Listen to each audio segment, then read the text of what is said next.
চ্যানেলে স্বাগত। আজকের ক্লাসে আমরা তাপগতিবিদ্যার দ্বিতীয় সূত্র এবং প্রক্রিয়ার স্বতঃস্ফূর্ততা নিয়ে কিছু কথা বলবো।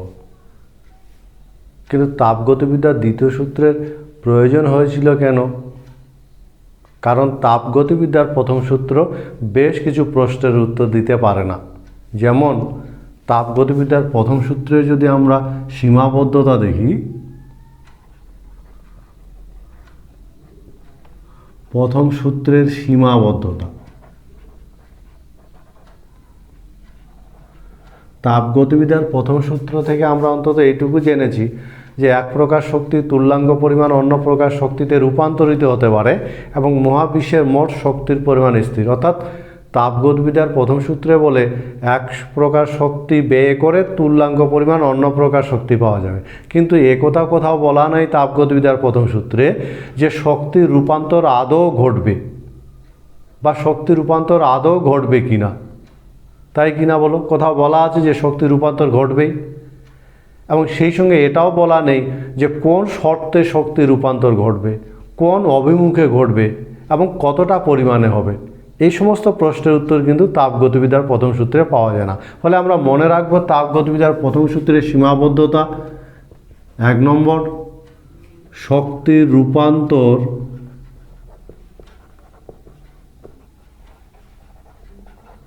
আদৌ হবে কিনা,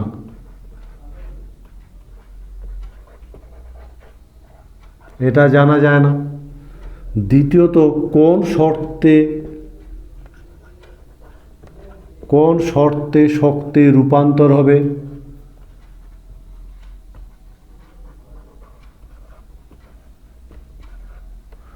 তৃতীয়ত, কোন অভিমুখে শক্তি রূপান্তর হবে।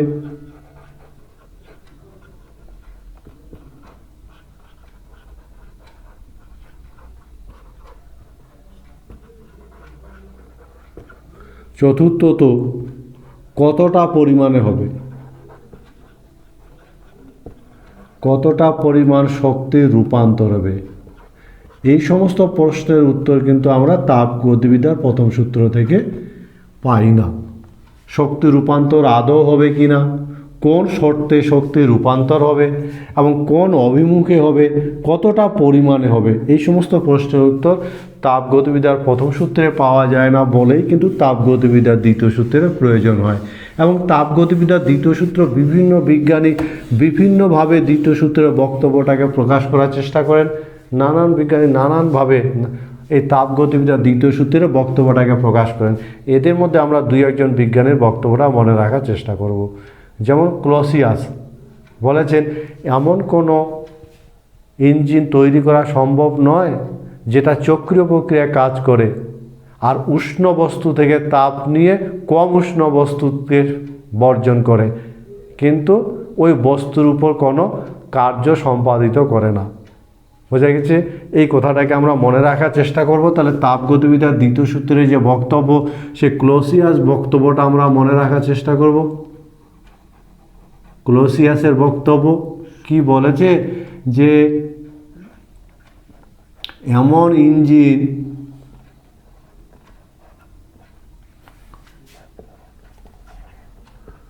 তৈরি করা অসম্ভব যা চক্রীয় প্রক্রিয়ায় কাজ করবে, চক্রীয় প্রক্রিয়ায় ক্রিয়া করে। মনে থাকবে, যা চক্রীয় প্রক্রিয়ায় ক্রিয়া করে আর কম উষ্ণ বস্তু থেকে তাপ নিয়ে বেশি উষ্ণ বস্তুতে বর্জন করবে। বোঝা গেছে? কিন্তু কি বস্তুটির উপর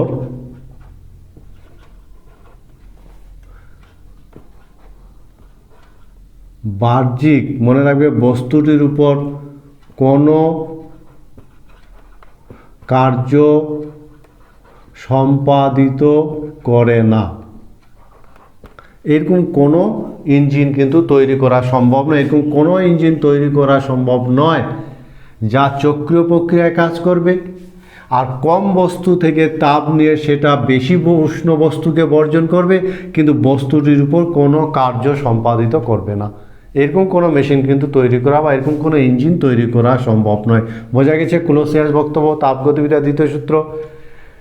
এমন কোনো ইঞ্জিন তৈরি করা অসম্ভব যা চক্রীয় প্রক্রিয়ায় ক্রিয়া করে এবং কম উষ্ণ বস্তু থেকে তাপ নিয়ে সেটা বেশি উষ্ণ বস্তুতে বর্জন করবে, কিন্তু বস্তুটির উপর কোনো কার্য সম্পাদিত করবে না। বোঝা গেছে? এই তাপগতিবিদ্যার দ্বিতীয় সূত্র আবার অন্য বিজ্ঞানী অন্যভাবে বোঝাবার চেষ্টা করেছেন, যেমন বিজ্ঞানী প্লাঙ্ক এবং কেলভিন, তারাও তাপগতিবিদ্যার দ্বিতীয় সূত্রের বক্তব্য পেশ করেছেন। বিজ্ঞানী প্লাঙ্ক আর কেলভিন কি বলেছেন? প্লাঙ্ক আর কেলভিন বলছে একই কথা, এমন ইঞ্জিন তৈরি অসম্ভব যা কি বলতো চক্রীয় প্রক্রিয়ায় কাজ করে, চক্রীয় প্রক্রিয়ায় ক্রিয়া করে, ঠিক আছে? আর কি করে? কোনো তাপ আধার থেকে তাপ নিয়ে সেই তাপকে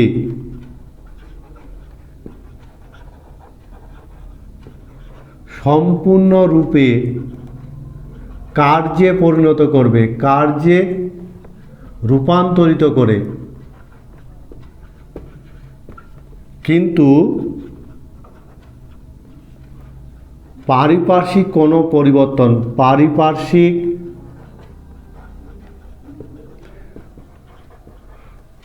পরিবর্তন ঘটায় না। বোঝা গেছে? এই হলো প্লাঙ্ক এবং ক্যালভিনের বক্তব্য। বুঝতে পারছো? তাপগতিবিদ্যার দ্বিতীয় সূত্র বক্তব্যকে নানান বিজ্ঞানী নানানভাবে উপস্থাপনা করেছেন। যেমন প্লাঙ্ক আর ক্যালভিন বললেন এমন কোনো ইঞ্জিন তৈরি করা সম্ভব নয় যে ইঞ্জিন চক্রীয় প্রক্রিয়ায় ক্রিয়া করবে এবং তাপ আধার থেকে তাপ নিয়ে সেই তাপকে সম্পূর্ণরূপে কার্যে রূপান্তরিত করবে, কিন্তু পারিপার্শ্বিকের কোনো পরিবর্তন ঘটাবে না। এরকম কোনো ইঞ্জিন তৈরি করা সম্ভব নয় যেটা চক্রীয় প্রক্রিয়ায় ক্রিয়া করবে আর কোনো তাপ আধার থেকে সেই তাপটাকে নিয়ে সম্পূর্ণরূপে কার্যে রূপান্তর করবে, কিন্তু পারিপার্শ্বিকের কোনো রকম পরিবর্তন ঘটাবে না। এটাকে আমরা তাপগতিবিদ্যার দ্বিতীয় সূত্রের বিবৃতি বলে থাকি। ফলে আমরা প্রথমে দেখলাম ক্লোসিয়াস বক্তব্য, দ্বিতীয় আমরা দেখলাম প্লাঙ্ক এবং কেলভিন, এবং এই বক্তব্যগুলোকে তাপগতিবিদ্যার দ্বিতীয় সূত্র আমরা বলি। আমরা আবার দেখব স্বতঃস্ফূর্ততা প্রক্রিয়ার। স্বতঃস্ফূর্ত প্রক্রিয়া বলতে আমরা কি বুঝি? ফলে যে বিষয়টা নিয়ে আমরা কথা বলবো, স্বতঃস্ফূর্ত ও অস্বতঃস্ফূর্ত প্রক্রিয়া।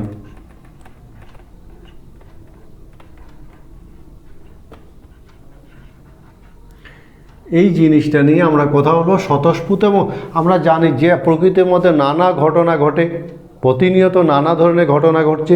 কিছু কিছু ঘটনা ঘটাতে হয়, কিছু কিছু ঘটনা নিজে থেকেই ঘটে। ফলে এর উপর ভিত্তি করে আমরা ঘটনাগুলোকে দুটো ভাগে ভাগ করি। দুরকম ভাবনা আমাদের, স্বতঃস্ফূর্ত আর অস্বতঃস্ফূর্ত। স্বতঃস্ফূর্ত ঘটনাগুলো আমাদের কাকে বলবো বলো তো? যে ঘটনাগুলো নিজে থেকেই ঘটে, ঘটাবার জন্য দরকার হয় না, আপন গতিতে চলে, সেই ঘটনাগুলোকে আমরা স্বতঃস্ফূর্ত বলবো। মনে রাখবো যে বিষয়টা, তাহলে স্বতঃস্ফূর্ত সংক্রান্ত যে বক্তব্যটা আমরা মনে রাখবো,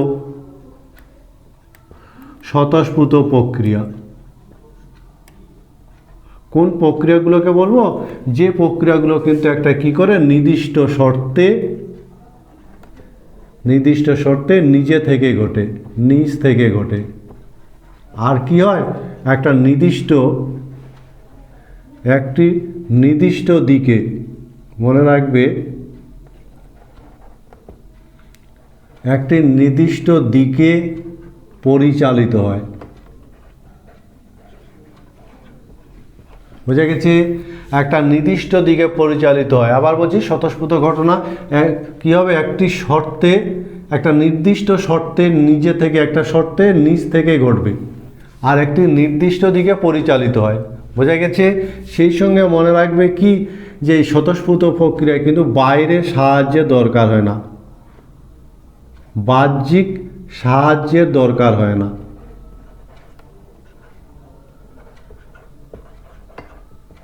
এই ঘটনাগুলোকে বলা হয় স্বতঃস্ফূর্ত প্রক্রিয়া। নিশ্চয় মনে থাকবে। তাহলে একটা নির্দিষ্ট শর্তে সম্পন্ন হবে।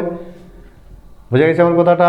আর কি হবে, একটা নির্দিষ্ট দিকে পরিচালিত হবে আর বাহ্যিক সাহায্যের প্রয়োজন হয় না। উদাহরণ হিসাবে যদি আমরা বলি, আমরা এই ধরনের স্বতঃস্ফূর্ত প্রক্রিয়াকে আবার দুটো ভাগে ভাগ করি। এই স্বতঃস্ফূর্ত প্রক্রিয়াকে দুটো ভাগে ভাগ করা হয়। মনে থাকবে দুটো রকম ভাবা হয়। যেমন একরকম যেটা ভাবা হয় সেটা হলো বাহ্যিক সাহায্য ছাড়াই কিন্তু ঘটে, বাহ্যিক সাহায্য ছাড়া, বাহ্যিক সাহায্য ছাড়াই ঘটে। আর এক ধরনের প্রক্রিয়া আছে যেটা শুরুটা বাহ্যিক সাহায্যের দরকার হয়। যেমন বাহ্যিক সাহায্য ছাড়া ঘটে, এরকম ঘটনার উদাহরণ যদি আমাদের বলা হয়, বোঝা গেছে, বাহ্যিক সাহায্য ছাড়াই ঘটে। যেমন খোলা পাত্রে রাখা জলের বাষ্পায়ন, জল যে বাষ্পীভূত হয় সেটা বলতো স্বতঃস্ফূর্তভাবে ঘটে, তাই কি না? খোলা পাত্রে জল রেখে দিলে সেই জলটা ধীরে ধীরে বাষ্পে পরিণত হয়ে নিচে থেকে ঘটতে থাকে। ফলে এটা হলো যে বাহ্যিক সাহায্য ছাড়া স্বতঃস্ফূর্ত প্রক্রিয়ার উদাহরণ। আরেকটা উদাহরণ যদি বলি, যেমন উষ্ণ বস্তু থেকে শীতল বস্তুতে তাপের প্রবাহ। এরা হলো সেই ঘটনা, যে ঘটনাগুলো থেকে বাহ্যিক সাহায্যের দরকার হয় না, শুরুটা করার দরকার হয় না, নিজে থেকে ঘটে। কিন্তু কিছু কিছু স্বতঃস্ফূর্ত ঘটনা আছে যে ঘটনাগুলোতে বাহ্যিক সাহায্যের দরকার, শুরুটা বাহ্যিক সাহায্যের দরকার হয়। ফলে দ্বিতীয় ধরনের স্বতঃস্ফূর্ত প্রক্রিয়া হলো বাহ্যিক সাহায্য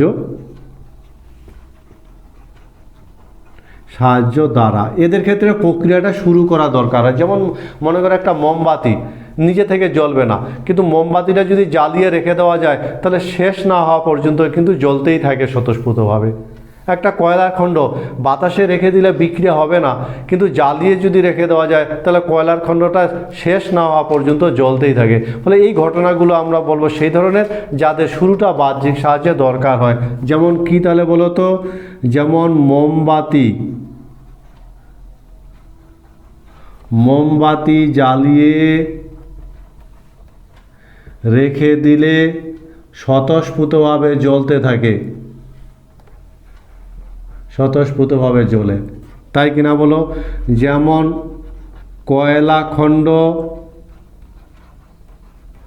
বাতাসে রাখলে বিক্রিয়া করে না,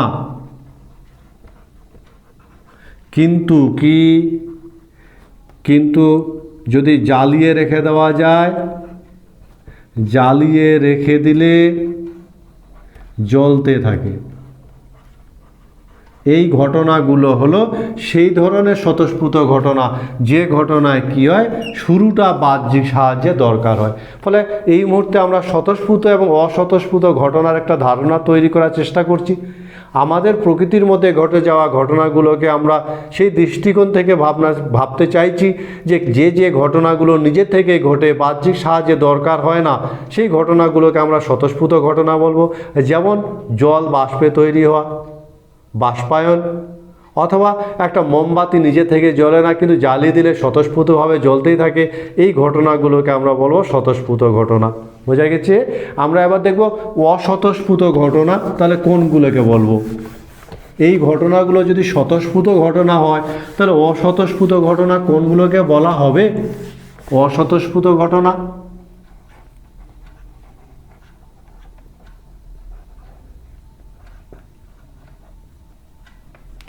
অস্বতঃস্ফূর্ত প্রক্রিয়া কোনগুলোকে বলা হবে বলো তো? অস্বতঃস্ফূর্ত প্রক্রিয়া এরকম মনে হচ্ছে, তাহলে এই ঘটনাগুলো অস্বতঃস্ফূর্ত, যে ঘটনাগুলো কিন্তু নিজে থেকে ঘটবে না এবং স্বতঃস্ফূর্তভাবে ঘটবে না।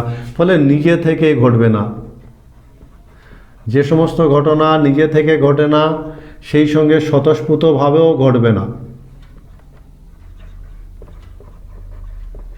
সেই ঘটনাগুলোকে বলা হবে অস্বতঃস্ফূর্ত ঘটনা। উদাহরণ বলো তো এরকম একটা অস্বতঃস্ফূর্ত ঘটনার উদাহরণ, যেমন কি ইঞ্জিন দ্বারা, ঠিক আছে, ইঞ্জিন দ্বারা কোনো জলাধার থেকে ছাদে জল তোলা।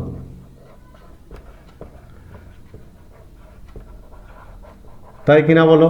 কোনো একটা ইঞ্জিন দিয়ে যখন কোনো জলাধার থেকে ছাদে জল তুলি, যতক্ষণ ইলেকট্রিক সাপ্লাই থাকবে, ইঞ্জিনটা যতক্ষণ চালু থাকবে ততক্ষণে জল উঠবে। ইঞ্জিন বন্ধ করার সঙ্গে সঙ্গে কিন্তু কি হয়, জল ওঠা বন্ধ হয়। ফলে এটা হলো একটা অস্বতঃস্ফূর্ত প্রক্রিয়া। বোঝা গেছে নিশ্চয়ই? একটা ইঞ্জিন দিয়ে মোটরের সাহায্যে ছাদে জল তোলা, যতক্ষণ মোটরটা চালু থাকবে ততক্ষণে কিন্তু জল উঠবে, মোটর বন্ধ হওয়ার সঙ্গে সঙ্গে জল ওঠা বন্ধ হয়ে যাবে। ফলে এই ঘটনাটা হলো একটা অস্বতঃস্ফূর্ত প্রক্রিয়ার উদাহরণ। এভাবে আমরা প্রকৃতির মধ্যে ঘটে যাওয়া ঘটনাগুলোকে দুটো ভাগে ভাগ করি, স্বতঃস্ফূর্ত এবং অস্বতঃস্ফূর্ত ঘটনা। তোমরা বলতে পারবে তাহলে পুকুরের জল যে ধীরে ধীরে বাষ্পে পরিণত হয়, এই ঘটনাটা স্বতঃস্ফূর্ত না অস্বতঃস্ফূর্ত? সিস্টেমের এনথালপি হ্রাস ও স্বতঃস্ফূর্ততা, এই বিষয়টা নিয়ে আমরা এবার একটু কথা বলি। তো স্বতঃস্ফূর্ত জিনিসটা তো বুঝে গেলাম, যে সমস্ত ঘটনা স্বতঃস্ফূর্তভাবে ঘটে। এবার যদি প্রশ্ন করা হয় যে প্রক্রিয়াগুলো স্বতঃস্ফূর্তভাবে ঘটে, সেই প্রক্রিয়াগুলোর ক্ষেত্রে এনথালপির পরিবর্তন কীরকম, অথবা কোনো একটা প্রক্রিয়া এনথালপির সাথে স্বতঃস্ফূর্ততার কোনো সম্পর্ক আছে কি না বলো তো?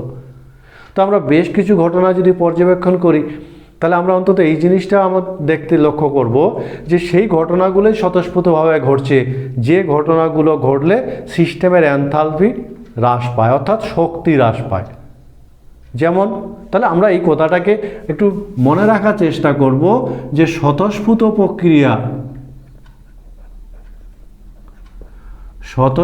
প্রক্রিয়ার প্রবণতা হলো সিস্টেমের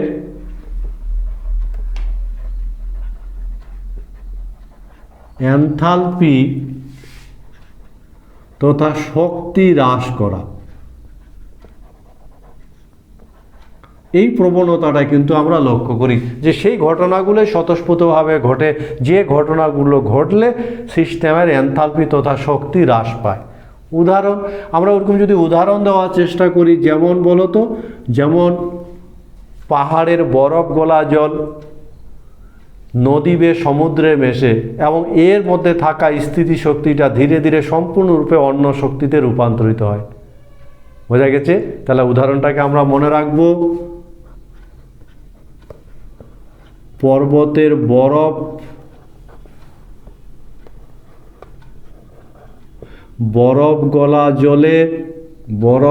গলা জল নদী বেয়ে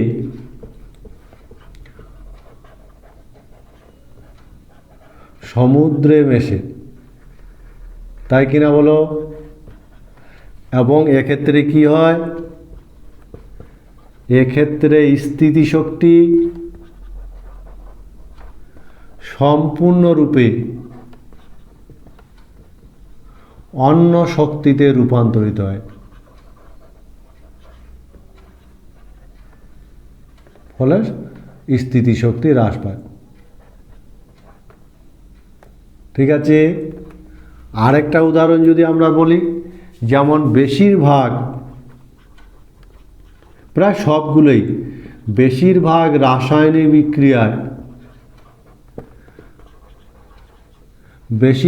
রাসায়নিক বিক্রিয়া তাপ দায়ী, অর্থাৎ এদের ক্ষেত্রে ডেল এইচটা নেগেটিভ, অর্থাৎ সিস্টেমের শক্তি হ্রাস পায়।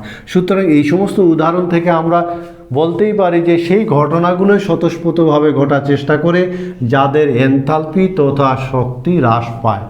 যেমন প্রকৃতির মধ্যে বেশিরভাগ রাসায়নিক বিক্রিয়া যে সংঘটিত হয় ল্যাবরেটরিতে, বেশিরভাগ ক্ষেত্রে কিন্তু তাপদায়ী বিক্রিয়া অর্থাৎ ডেল এইচের মানটা হ্রাস পায়।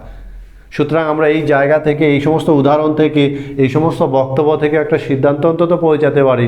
কি সিদ্ধান্তে পৌঁছানো যায় বলো তো? আমরা সিদ্ধান্ত নিতে পারি কি, আমরা অন্তত এই সিদ্ধান্তটা নিতে পারি যে সেই ঘটনাগুলো স্বতঃস্ফূর্তভাবে ঘটবে, অর্থাৎ স্বতঃস্ফূর্ততার শর্ত হলো কি, স্বতঃস্ফূর্ততার শর্ত হলো ডেল এইচ নেগেটিভ, তাই কিনা বলো? তাহলে যে সমস্ত ঘটনার ডেল এইচ এর মান নেগেটিভ হবে তারা স্বতঃস্ফূর্ত হবে, এই সিদ্ধান্তটা আমরা নিতে পারি। কিন্তু সত্যি কি তাই হয়? ডেল এইচ এর মান নেগেটিভ হলে কি একটা প্রক্রিয়া স্বতঃস্ফূর্ত হবে? অনেক ঘটনা আমাদের জানা আছে যে সমস্ত ঘটনায় কিন্তু কি হয়, ডেল এইচ এর মানটা বৃদ্ধি পায়। যেমন আমরা এই ধরনের উদাহরণ নেওয়ার চেষ্টা করব, সেই ঘটনাগুলো যে সমস্ত ঘটনায় কিন্তু কি হয়, সিস্টেমের শক্তি তথা এনথালপি বৃদ্ধি পায়। বোঝা গেছে? ফলে শক্তি বৃদ্ধি অর্থাৎ ডেল এইচ পজিটিভ ও স্বতঃস্ফূর্ত প্রক্রিয়া। যেমন উদাহরণ বলো তো এই ধরনের ঘটনা, যেমন জলের বাষ্পীভবন। জলের বাষ্পীভবন কি তাপগ্রাহী প্রক্রিয়া, তাই কিনা? এবং এক্ষেত্রে ডেল এইচ এর মানটা পজিটিভ, অথচ প্রক্রিয়াটা স্বতঃস্ফূর্তভাবে ঘটে। জলের বাষ্পীভবন প্রক্রিয়া স্বতঃস্ফূর্ত, কিন্তু এই প্রক্রিয়াটা তাপগ্রাহী, ডেল এইচ এর মানটা পজিটিভ হয়, তাই কিনা বলো? যেমন অ্যামোনিয়াম ক্লোরাইড প্লাস জলের বিক্রিয়া, এই বিক্রিয়া কিন্তু তাপগ্রাহী। বোঝা গেছে? তাপগ্রাহী, এক্ষেত্রে কি হয়, ডেল এইচ এর মানটা পজিটিভ, অথচ এই ঘটনাগুলো স্বতঃস্ফূর্তভাবে ঘটে। তাহলে কি সিদ্ধান্ত নেওয়া যাবে বলো তো? বেশ কিছু ঘটনা একটু আগে উদাহরণ দিলাম, যে ঘটনাগুলোতে শক্তি হ্রাস পায়, ডেল এইচ এর মানটা নেগেটিভ হয়, প্রক্রিয়াগুলো স্বতঃস্ফূর্তভাবে ঘটে। ফলে আমরা সিদ্ধান্ত নেওয়ার চেষ্টা করলাম সেই ঘটনাগুলোই স্বতঃস্ফূর্তভাবে ঘটবে যে ঘটনাগুলো ঘটলে প্রক্রিয়া অর্থাৎ সিস্টেমের এনথালপি হ্রাস পায়। কিন্তু আমাদের সামনে বেশ কিছু উদাহরণ এসে হাজির হয়ে গেল যে ঘটনাগুলো নির্দেশ করছে প্রক্রিয়াগুলো স্বতঃস্ফূর্ত, অথচ ঘটনাগুলো তাপগ্রাহী অর্থাৎ সিস্টেমের এনথালপি বৃদ্ধি পায়। তাহলে আমাদের সিদ্ধান্ত আর নেওয়া যাবে? কি সিদ্ধান্ত নেওয়া যাবে তাহলে বলো তো? আমরা তাহলে কিন্তু এক্ষেত্রে একদম আমরা এই কথাটা ভাবতে পারি কি, তাহলে স্বতঃস্ফূর্ত প্রক্রিয়ার ক্ষেত্রে কি বলো তো, স্বতঃস্ফূর্ত প্রক্রিয়ার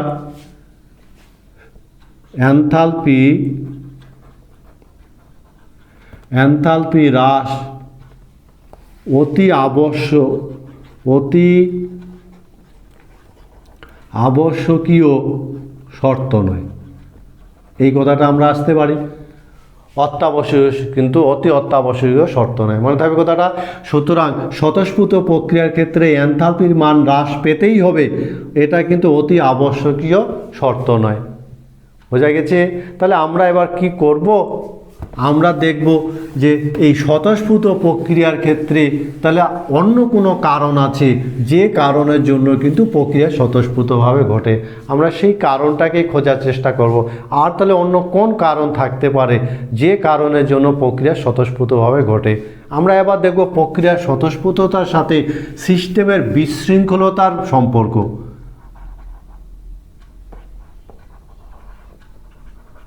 সিস্টেমের গঠনকারী কণার বা সিস্টেমের বিশৃঙ্খলতা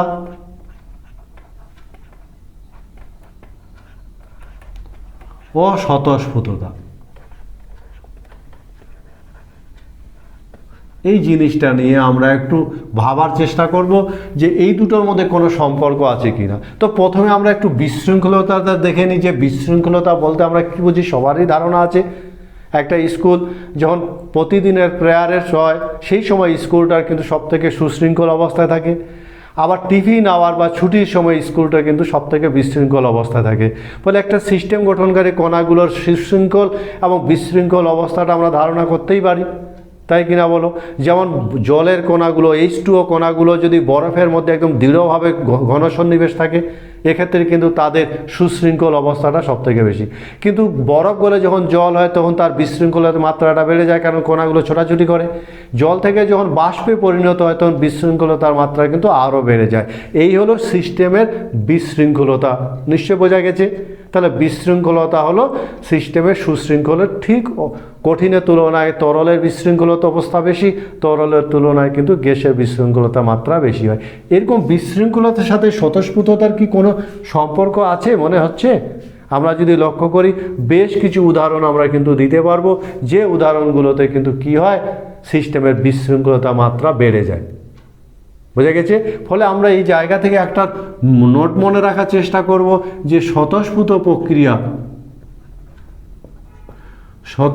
প্রক্রিয়ার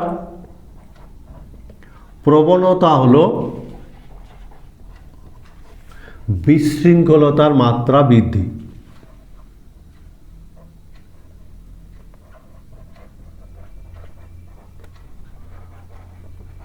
বিশৃঙ্খলতার মাত্রা কিন্তু বৃদ্ধি করতে, এটা হলো স্বতঃস্ফূর্ত প্রক্রিয়ার একটা প্রবণতা যে বিশৃঙ্খলতার মাত্রাটা বৃদ্ধি করতে চায়। যেমন এরকম যদি আমরা ঘটনা দুই একটা উদাহরণ দেখি তাহলে আমরা দেখব, যেমন 0 ডিগ্রি সি, মনে রাখবে যে স্বাভাবিক বায়ু চাপে 0 ডিগ্রি সি এর উপরে বরফের জলে পরিণত হওয়া,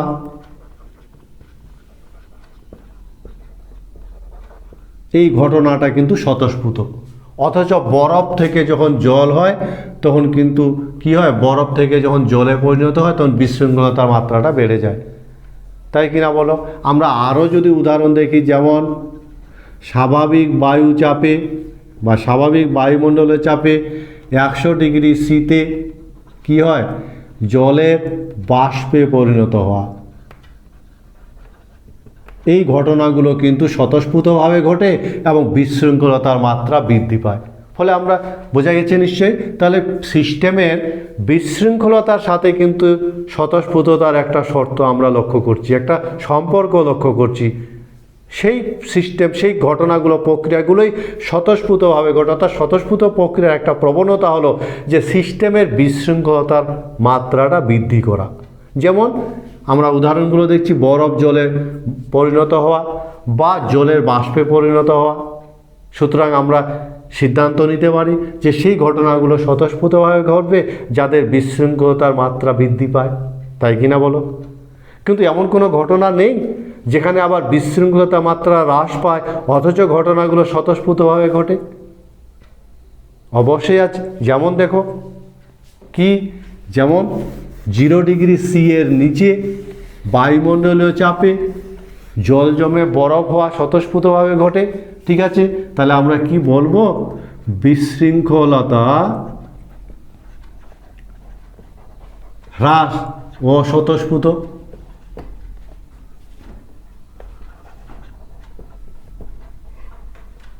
স্বতঃস্ফূর্ততা, তাই কিনা বলো? যেমন স্বাভাবিক বায়ুমণ্ডলীয় চাপে 0 ডিগ্রি সি এর নিচে কি জল থেকে বরফে পরিণত হওয়া স্বতঃস্ফূর্ত ঘটনা, কিন্তু ঘটনাটা তো স্বতঃস্ফূর্তভাবে ঘটে এবং জল থেকে বরফ হলে বিশৃঙ্খলতার মাত্রা হ্রাস পায় অথচ ঘটনাটা স্বতঃস্ফূর্তভাবে ঘটে। 100 ডিগ্রি সি এর নিচে স্বাভাবিক বায়ুমণ্ডলীয় চাপে জলীয় বাষ্পে জলে পরিণত হওয়া স্বতঃস্ফূর্তভাবে ঘটে। তাহলে উভয় পক্ষেরই আমাদের কাছে বেশ উদাহরণ আছে। যেমন বেশ কিছু ঘটনা আছে যে ক্ষেত্রে বিশৃঙ্খলতার মাত্রা বৃদ্ধি পায় অথচ স্বতঃস্ফূর্তভাবে ঘটে। আবার উল্টো উদাহরণও আছে, বিপরীত উদাহরণ, যে বিশৃঙ্খলতার মাত্রা হ্রাস পায় অথচ ঘটনাগুলো স্বতঃস্ফূর্তভাবে ঘটে। ফলে আমরা এই দু ধরনের উদাহরণ থেকে সামগ্রিকভাবে কি সিদ্ধান্তে আসতে পারি বলো তো? আমরা এরকম একটা সিদ্ধান্তে আসতেই পারি কি, যে কোনো একটা প্রক্রিয়া স্বতঃস্ফূর্ত হওয়ার জন্য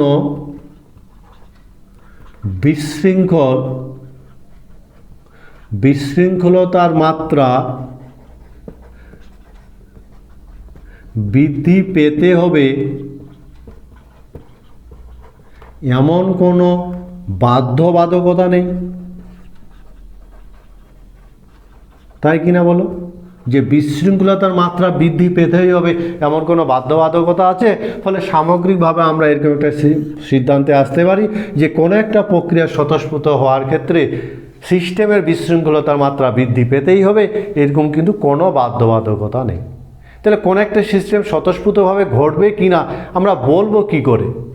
বলো তো, যে একটা প্রক্রিয়া স্বতঃস্ফূর্তভাবে ঘটবে না ঘটবে না আমরা কি করে বলবো? তার আগে তোমরা বলতে পারবে যে বরফ গলে যদি জলে পরিণত হয় তাহলে বিশৃঙ্খলতার মাত্রা বাড়ে না হ্রাস পায়?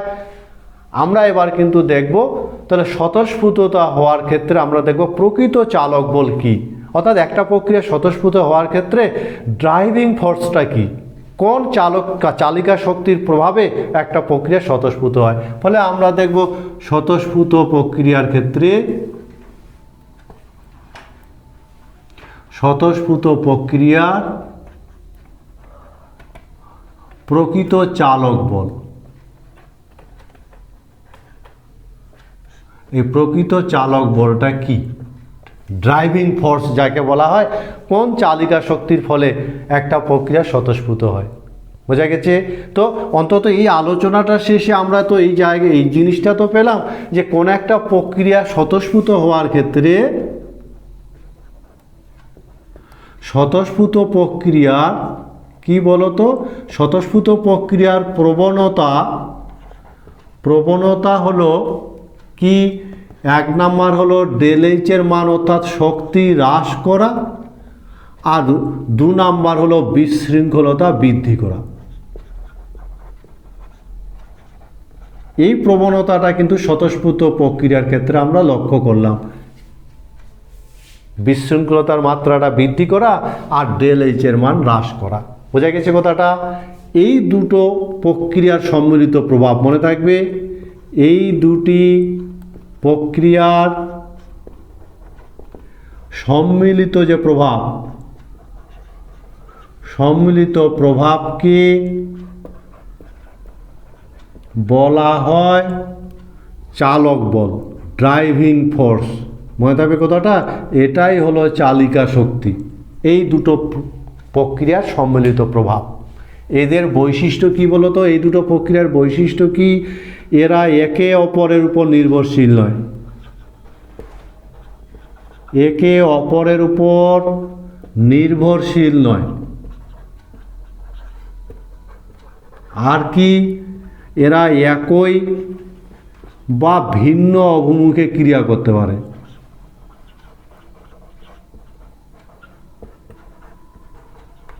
বোঝা গেছে? ক্রিয়া করে।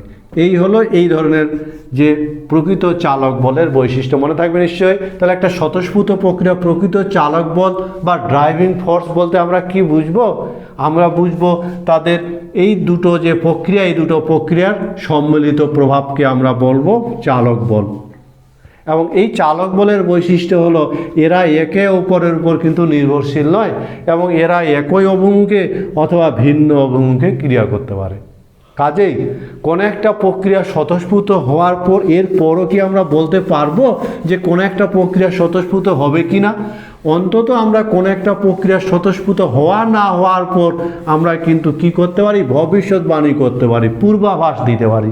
একটা প্রক্রিয়া স্বতঃস্ফূর্ত হওয়ার পূর্বাভাস দেওয়া যেতে পারে। আমরা সেই পূর্বাভাসটাই একটু দেখে নেব, কীরকম পূর্বাভাস আমরা দিতে পারি।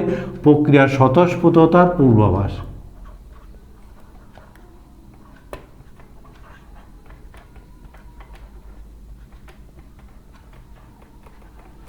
কীরকম পূর্বাভাস দেওয়া যেতে পারে বলো তো? যে একটা প্রক্রিয়া স্বতঃস্ফূর্ত, এই আলোচনাটার শেষে বলতে পারবে যে স্যার এই শর্তে একটা প্রক্রিয়া স্বতঃস্ফূর্ত হওয়ার সম্ভাবনা আছে, এইরকম কিন্তু আমরা 6 ধরনের বক্তব্য আমাদের সামনে এসে হাজির হতে পারে। ওই দুটো প্রভাব একই অভিমুখে কাজ করতেও পারে, নাও করতে পারে, একে অপরের উপর নির্ভরশীল নয়। এর উপর ভিত্তি করে কিন্তু 6টা অবস্থা সৃষ্টি হতে পারে। ফলে কোনো একটা প্রক্রিয়া পূর্বাভাস হওয়া, আমরা পূর্বাভাস দিতে পারি প্রক্রিয়াটা স্বতঃস্ফূর্ত হবে কি না। 6 রকমের বক্তব্য আমাদের সামনে এসে হাজির হতে পারে। আমরা সেই বক্তব্যটাকে ছক করে মনে রাখার চেষ্টা করব একটু। ঠিক আছে? আমরা ছক করে মনে রাখার চেষ্টা করব সেই পূর্বাভাসটা।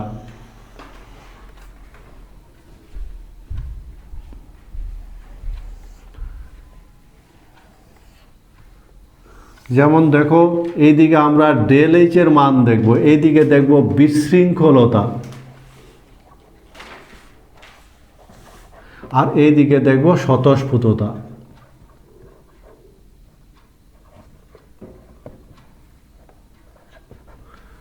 বোঝা গেছে। আমরা যদি প্রথমটা দেখি, কি যদি ডেল এইচের মানটা স্থির থাকে আর বিশৃঙ্খলতা যদি বৃদ্ধি পায়, তাহলে প্রক্রিয়াটা কিন্তু স্বতঃস্ফূর্ত হবে। বোঝা গেছে। এই পূর্বাভাসটা আমরা দিতে পারি যে একটা সিস্টেমের যদি তার ডেল এইচ অর্থাৎ শক্তি যদি স্থির থাকে, ডেল এইচ কথাটার মানে হলো শক্তি, শক্তি যদি স্থির থাকে আর যদি বিশৃঙ্খলতা বৃদ্ধি পায়, তাহলে প্রক্রিয়াটা কিন্তু স্বতঃস্ফূর্ত হওয়ার সম্ভাবনা বেশি। বোঝা গেছে। আবার দ্বিতীয় ক্ষেত্রে যদি আমরা দেখি যে শক্তি স্থির আছে কিন্তু বিশৃঙ্খলতাটা হ্রাস পাচ্ছে, তাহলে ক্ষেত্রে স্বতঃস্ফূর্ত হওয়ার সম্ভাবনা কিন্তু প্রায় নেই বললেই চলে, অর্থাৎ স্বতঃস্ফূর্ত হওয়ার সম্ভাবনা নেই। বোঝা গেছে না কথাটা। অন্যদিকে আমরা দুটো ড্রাইভিং ফোর্সের সাপেক্ষে আমরা বিচার করছি। যেমন দেখো, বিশৃঙ্খলতা যদি স্থির থাকে, ঠিক আছে, আর শক্তি যদি হ্রাস পায়, তাহলে কিন্তু স্বতঃস্ফূর্ত হবে। অন্যদিকে বিশৃঙ্খলতা যদি স্থির থাকে আর ডেল এইচের মান যদি বৃদ্ধি পায়, তাহলে কিন্তু স্বতঃস্ফূর্ত হওয়ার সম্ভাবনা থাকে না। সহজ আছে জিনিসটা, ছক করে সুন্দর করে সাজিয়ে দেওয়া হলো, মনে রাখার চেষ্টা করবে। আবার যদি কি হয় বলো তো, আগে বলা হয়েছে এরা একই অভিমুখে ক্রিয়া করে বা বিপরীত অভিমুখে ক্রিয়া করতে পারে।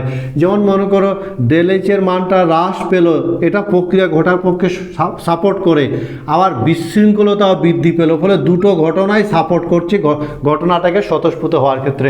সেক্ষেত্রে কিন্তু প্রক্রিয়াটা স্বতঃস্ফূর্ত হবেই যদি ডেল এইচের মানটা হ্রাস পায় আর বিশৃঙ্খলতা বৃদ্ধি পায়, কারণ এই দুটো প্রভাব কিন্তু সাপোর্ট করছে।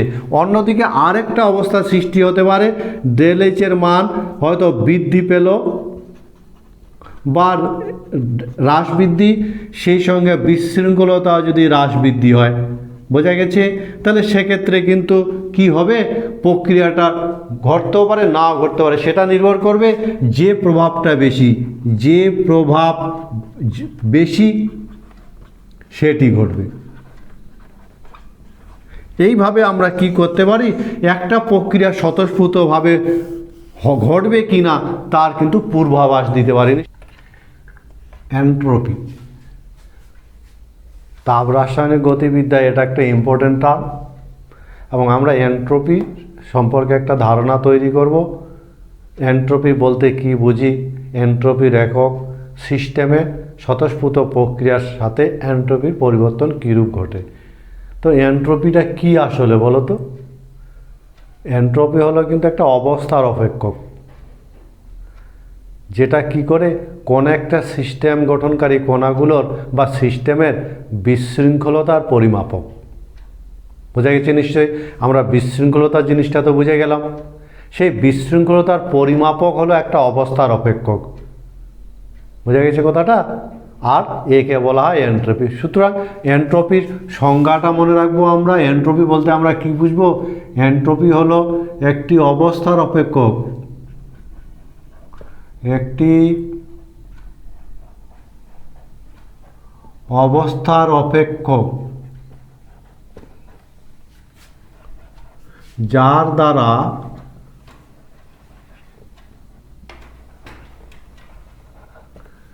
সিস্টেমের বিশৃঙ্খলতা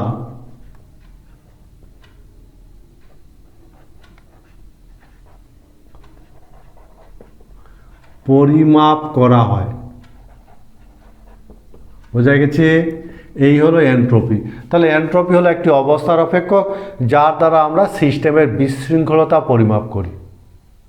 এ কথা বোঝা গেছে। আমরা এবার এনট্রপির গাণিতিক রূপ, নিশ্চয়ই বোঝা গেছে এনট্রপি জিনিসটা কী। তাহলে এনট্রপিকে কিন্তু আমরা এস দিয়ে প্রকাশ করি। তাহলে এনট্রপি হলো একটা অবস্থার অপেক্ষক যার দ্বারা আমরা একটা সিস্টেমের বিশৃঙ্খলতা পরিমাপ, অর্থাৎ এটা হলো একটা সিস্টেমের বিশৃঙ্খলতার পরিমাপক। আমরা গাণিতিক রূপ যদি দেখি, এনট্রপির গাণিতিক রূপটা ঠিক কীরকম হবে, এনট্রপির গাণিতিক রূপ। তো আমরা ধরে নিলাম যে একটা সিস্টেম, ধরা যাক টি কেলভিন উষ্ণতায়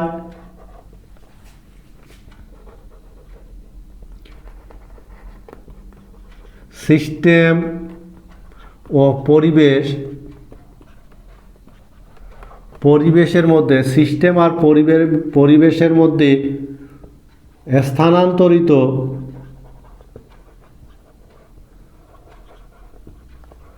তাপের পরিমাণ ডেল কিউ, এবং এটা পরাবর্তভাবে আদান প্রদান হলো এই তাপের।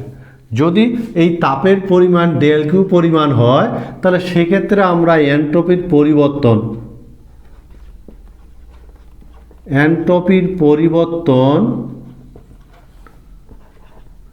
Del S equal del Q V by T, এইভাবে আমরা গাণিতিকভাবে এন্ট্রপি পরিবর্তনটাকে প্রকাশ করি। অর্থাৎ গণিতের ভাষায় এন্ট্রপিকে সংজ্ঞায়িত করা যায় না, ঠিক এন্ট্রপির পরিবর্তনের সাপেক্ষে প্রকাশ করা হয়। কীরকম করে? যেমন দেখো, পরাবর্ত প্রক্রিয়ায় যে পরম উষ্ণতায় কোনো সিস্টেমের সাথে পরিবেশের তাপের আদান প্রদান হয়, যে পরম উষ্ণতায়, সেই স্থানান্তরিত তাপের পরিমাণকে যদি সেই পরম উষ্ণতা দিয়ে ভাগ করা যায় তাহলে একটা অবস্থার অপেক্ষকের পরিবর্তন পাওয়া যায়। যে অবস্থার অপেক্ষকের পরিবর্তন নির্দেশ করে তাকে বলে এন্ট্রপি। এইভাবে পরোক্ষভাবে আমরা এন্ট্রপির সংজ্ঞাটা বলতে পারি। আরেকবার বলার চেষ্টা করি যে এন্ট্রপির এটা কিন্তু পরিবর্তন নির্দেশ করে। তাহলে এন্ট্রপির সংজ্ঞাটাকে গণিতের ভাষায় আমি কিভাবে বলতে পারি?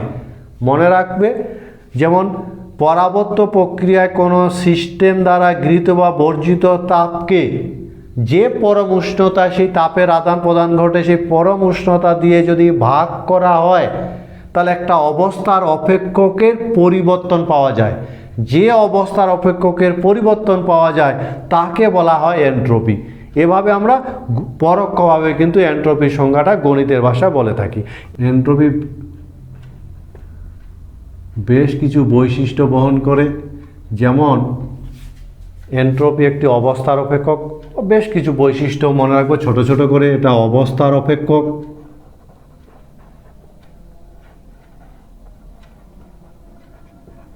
এন্ট্রপি পরিমাণগত ধর্ম,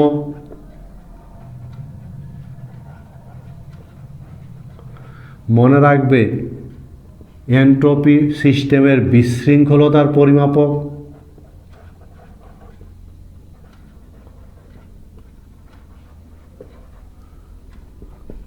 স্বতঃস্ফূর্ত প্রক্রিয়াগুলো যে ঘটছে প্রকৃতির মধ্যে যে আমাদের এই যে বিশ্ব ব্রহ্মাণ্ডে যে স্বতঃস্ফূর্ত প্রক্রিয়াগুলো ঘটছে তাতে কিন্তু বিশ্ব ব্রহ্মাণ্ডের বিশৃঙ্খলতা বৃদ্ধি পাচ্ছে।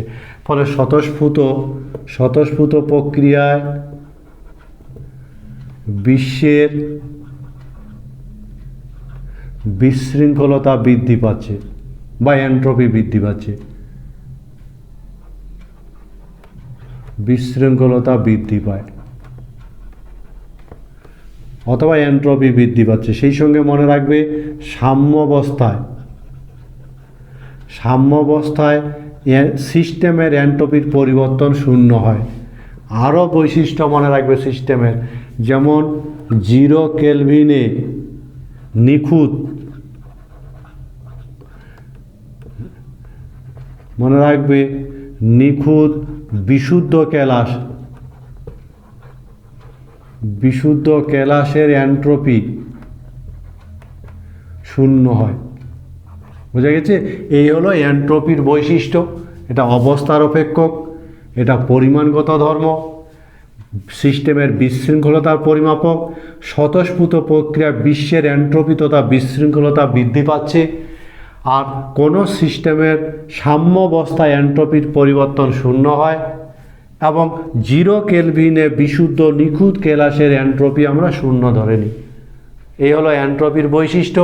এবার আমরা এন্ট্রপির পরিবর্তন দেখব, বিভিন্ন প্রক্রিয়ায় এন্ট্রপির পরিবর্তন। তার আগে তোমরা বলতে পারবে কোনো একটা প্রক্রিয়ার ডেলে যদি পজিটিভ হয় আর বিশৃঙ্খলতা যদি হ্রাস পায়, বিশৃঙ্খলতা হ্রাস পেল, তাহলে প্রক্রিয়াটা স্বতঃস্ফূর্ত হবে না অস্বতঃস্ফূর্ত হবে বলো তো?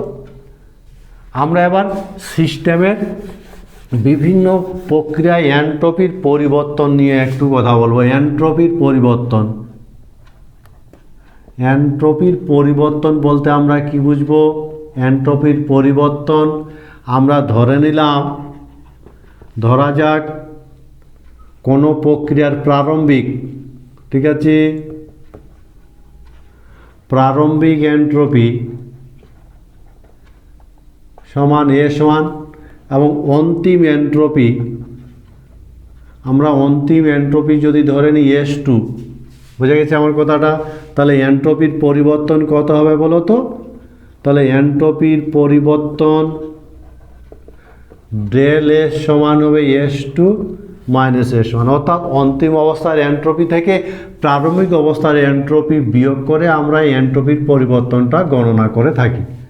এবার রাসায়নিক বিক্রিয়া, তাহলে আমরা এন্ট্রপির পরিবর্তন বিভিন্ন ধরনের প্রক্রিয়া আছে। রাসায়নিক প্রক্রিয়ায় এন্ট্রপির পরিবর্তন কি হবে?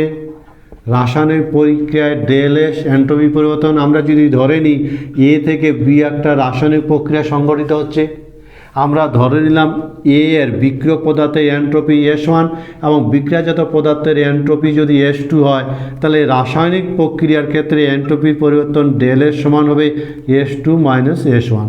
এই হলো রাসায়নিক প্রক্রিয়ায় এন্ট্রপির পরিবর্তন। বোঝা গেছে? আমরা যদি আরও অন্যান্য প্রক্রিয়ায় এন্ট্রপির পরিবর্তন দেখি, বলতে পারবে চক্রীয় প্রক্রিয়ায় এন্ট্রপির পরিবর্তন তাহলে কি হবে, রুদ্ধতাপীয় প্রক্রিয়া কি হবে, সেই জিনিসগুলো এক নজরে আমরা দেখে নেব। যেমন চক্রীয় প্রক্রিয়ায় এন্ট্রপির পরিবর্তন, চক্রীয় প্রক্রিয়া, চক্রীয় প্রক্রিয়ায় কি হবে বলো তো? কাকে বলে চক্রীয় প্রক্রিয়া? কি হয়?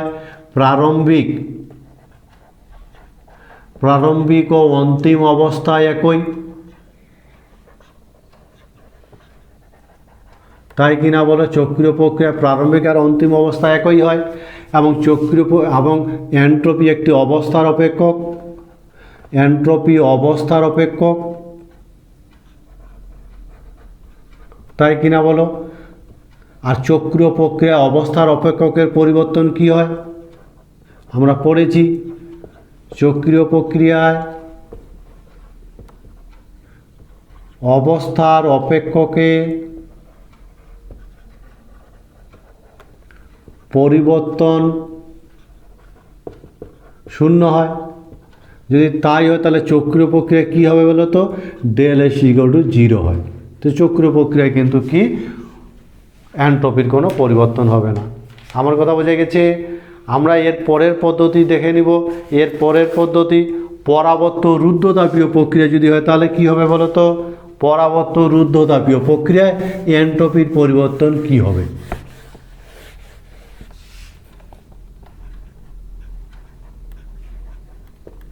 পরাবর্ত রুদ্ধতাপীয় প্রক্রিয়া যদি হয়, রুদ্ধতাপীয় প্রক্রিয়া, তো আমরা জানি রুদ্ধতাপীয় প্রক্রিয়া কি হয়, কিউ যে = 0 হয়, তাপের কোনো আদান প্রদান হয় না, তাই কিনা বলো? তাহলে কিউ যদি 0 হয় তাহলে এন্ট্রপির পরিবর্তন কত হবে?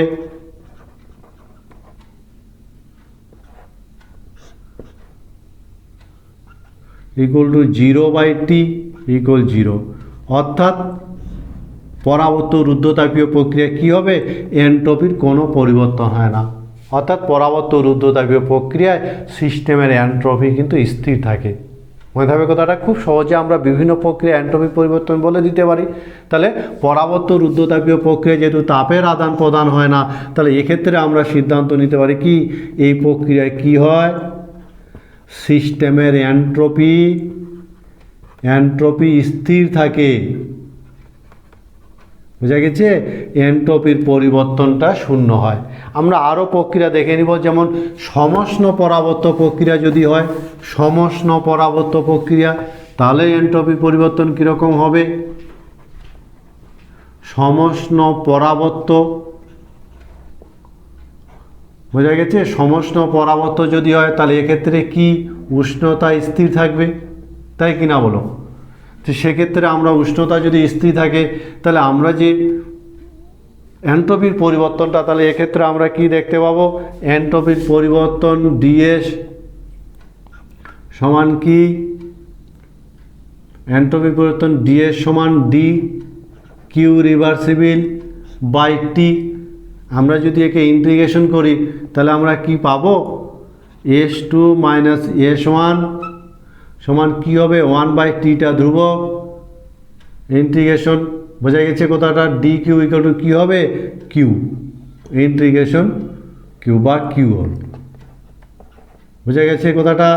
তাহলে কি হবে del S equal to Q/T। আর যেহেতু নিশ্চয়ই বোঝা গেছে এই কথাটা, এই হলো সমস্ত পরাবর্ত প্রক্রিয়া এন্ট্রপির পরিবর্তন, কোনো অসুবিধা কিছু নেই। তাহলে বিভিন্ন প্রক্রিয়ায় এন্ট্রপির পরিবর্তন কিন্তু আমরা খুব সহজে বলে দিতে পারি। বলতো ভৌত পরিবর্তন কঠিন, বরফ থেকে জল, জল থেকে বরফ, এই ধরনের পরিবর্তনে এন্ট্রপির পরিবর্তন তাহলে কীরকম হয় আমরা এই মুহূর্তে বিভিন্ন প্রক্রিয়ায় এন্ট্রপির পরিবর্তনগুলো একটু দেখে নিচ্ছি। যেমন ভৌত পরিবর্তনে এন্ট্রপির পরিবর্তন, ভৌত পরিবর্তন, ঠিক আছে। তো ভৌত পরিবর্তন কি হয় বলো তো, ভৌত পরিবর্তনগুলোতে উষ্ণতা স্থির থাকে, তাই কি না, এবং এই প্রক্রিয়াগুলো পরাবর্তভাবে ঘটে, পরাবর্তভাবে ঘটে, এবং এক্ষেত্রে গৃহীত বা বর্জিত তাপটা তার এনথালপির পরিবর্তনের সমান হয়। তাহলে এই কথাগুলোকে যদি সামনে রাখি তাহলে এই সমস্ত ক্ষেত্রে পরিবর্তন কত হবে, কিউ রিভার্সিবল বাই টি যদি হয় তাহলে ডেল এস ইকুয়াল টু হবে কি QP/T, অর্থাৎ ডেল এস ইকুয়াল টু হবে ডেল এইচ বাই টি। এই হলো যদি ভৌত পরিবর্তনে আমরা এন্ট্রপির পরিবর্তন। ফলে বিভিন্ন প্রক্রিয়া, চক্র প্রক্রিয়া এন্ট্রপির পরিবর্তন, রুদ্ধতাপীয় পরাবর্ত প্রক্রিয়া, রুদ্ধতাপীয় সমষ্ণ প্রক্রিয়া ইত্যাদি প্রক্রিয়া কিন্তু আমরা খুব বিভিন্ন প্রক্রিয়ার ক্ষেত্রে এন্ট্রপির পরিবর্তনের মানগুলো কীরূপ হবে আমরা সহজে নির্ণয় করতে পারি, তাই কিনা বলো। আমরা এবার যদি দেখি সমষ্ণ আদর্শ গ্যাসের ক্ষেত্রে, সেক্ষেত্রে কি হবে, আদর্শ গ্যাস, আদর্শ গ্যাস, গ্যাসের সমষ্ণ প্রক্রিয়া,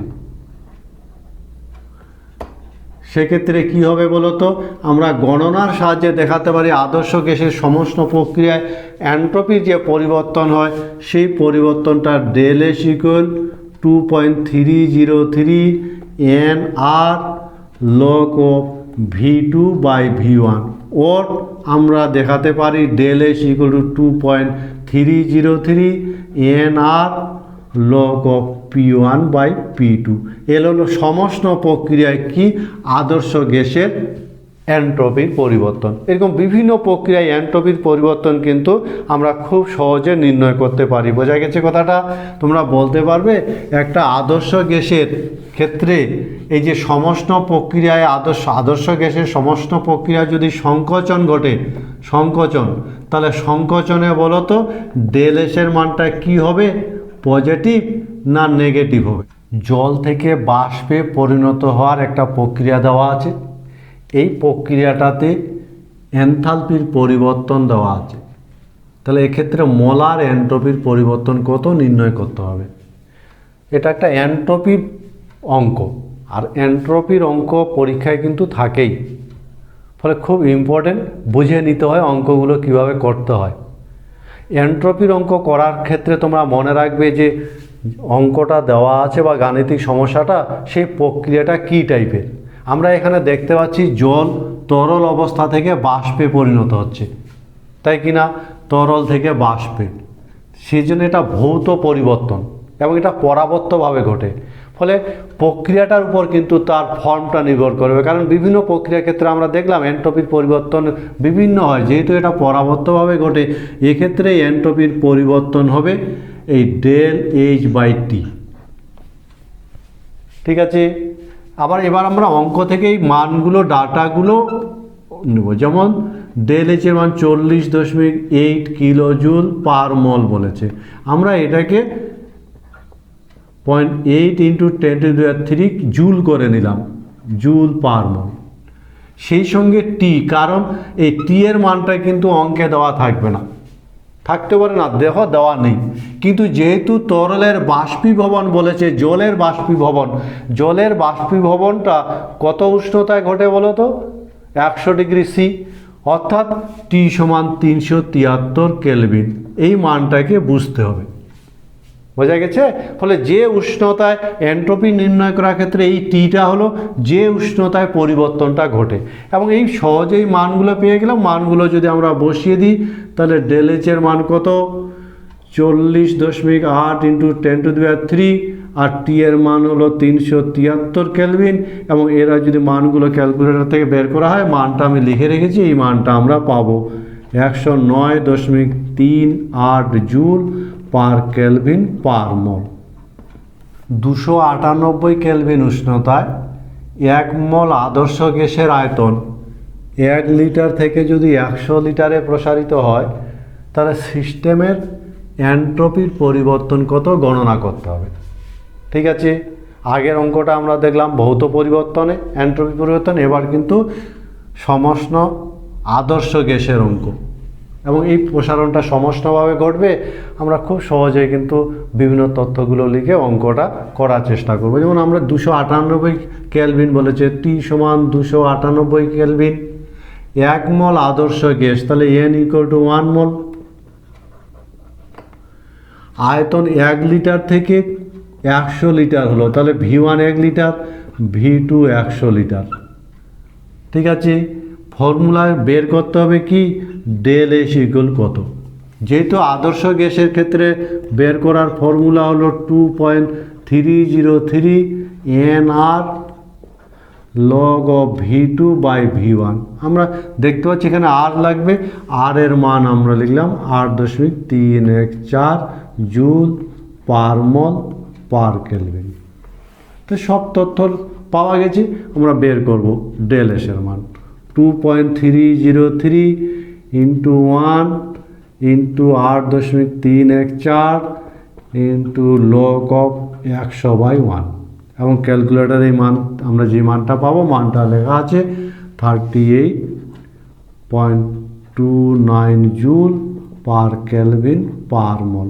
এইভাবে আমরা এন্ট্রপির পরিবর্তন কিন্তু খুব সহজে নির্ণয় করতে পারি। আর এই হলো আজকের আলোচনা। তাপগতিবিদ্যার দ্বিতীয় সূত্র আমাদের আজকের প্রথম ক্লাস আমরা নিলাম। সেখানে আমরা তাপগতিবিদ্যার দ্বিতীয় সূত্রের ক্লোসিয়াস, প্লাঙ্ক, কেলভিন এদের বক্তব্যগুলো আমরা দেখলাম। সেই সঙ্গে তাপগতিবিদ্যার প্রথম সূত্রের সীমাবদ্ধতা, কেন দ্বিতীয় সূত্রের প্রয়োজন হয়েছিল সেই কথাটাও আলোচনা হয়েছে। সেই সঙ্গে বিশৃঙ্খলতা, ভীষণ ইম্পর্টেন্ট একটা কনসেপশন, আমরা সেটা বুঝে নেওয়ার চেষ্টা করলাম। এবং শেষে এন্ট্রপি একটা অবস্থার অপেক্ষক পেলাম। এন্ট্রপির বাকি অংশটা আমাদের নেক্সট ক্লাসে আলোচনা হবে।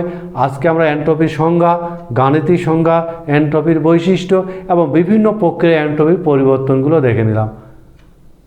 ভালো লেগেছে নিশ্চয়ই ক্লাসটা? আমার সাথে থাকার জন্য ধন্যবাদ, এবং এ সম্পর্কে তোমাদের সঠিক একটা ধারণা তৈরি হবে এই প্রত্যাশা রেখে ক্লাসটা আজকে এখানে শেষ করছি।